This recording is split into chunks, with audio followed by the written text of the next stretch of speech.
Yes, bakunze ba Isaac TV. Uyu muduga mubona ngaha niwe muduga Natasha uza kumwakira umwanya muto cyane, rero araza kubashitse yatevye gato, ariko abanditsi n'abamisha makuru bose bari tayari kugira bamwakirane ugwezi. So reka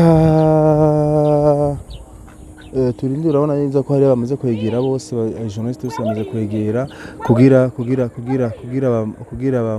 bamwakirane ugwezi. Indira turabe rero umushinga nayo urabona ko ari imbere no mu mwanya muto cyane. Natasha aza kubashitse no mu tariki 12 ukwezi kwa tariki 12 ukwezi kwa tariki 12 z'ukwezi kwa 12. Urabona yuko Natasha rero ararindiranye ugweze n'abatari bake. Egome urabona umushinga nayo wiwe bose bariteguye kugira bakirane ugweze Natasha. Hari ikiganiro twakoranye na nk'uko mubibona rero bajyana abana biwe barindiranye igishinga kumwakira Natasha. Abanditsi n'abamisha makuru RTNB bose bari ngaha kugira bamwakirane ugweze Natasha la bomba la nama. Abantu ni benshi cyane rero, abantu ni insinzi baje ngaha kumwakira. Abantu ni benshi cyane baje kumwakira Natasha. Ni mu kanya gato cyane rero aho journalist urabona abanditsi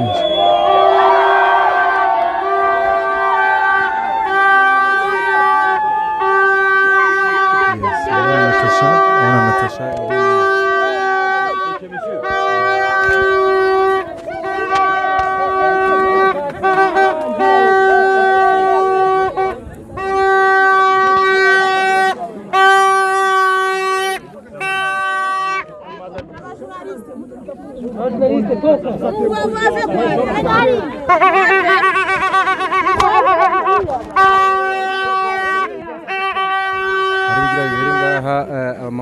sase Ibikwembe gira musase Ibikwembe Natasha reka murabe timi yo ari ibintu bagira bakore ngaha, rindira murabe bariko baramubaza kwanza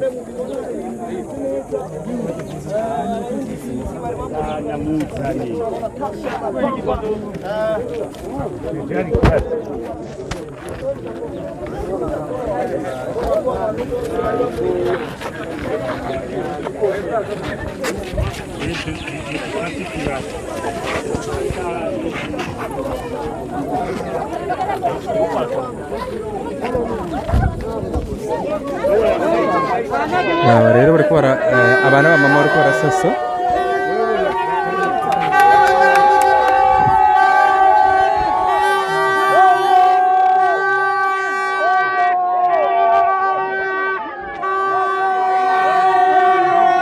Ngene asasi bitenge.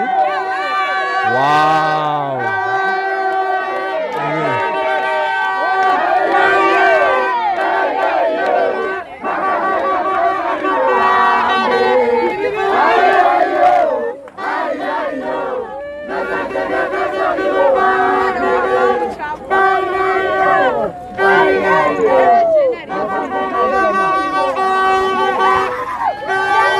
Kukibuga c'indege harafuswe. Kukibuga c'indege harafuswe. Haje kumbwira celebration team yiwe. Ini Isaac TV rero uko niko Natasha yakiriwe agira tangi ikiganiro ku banditsi n'abamenyesha makuru.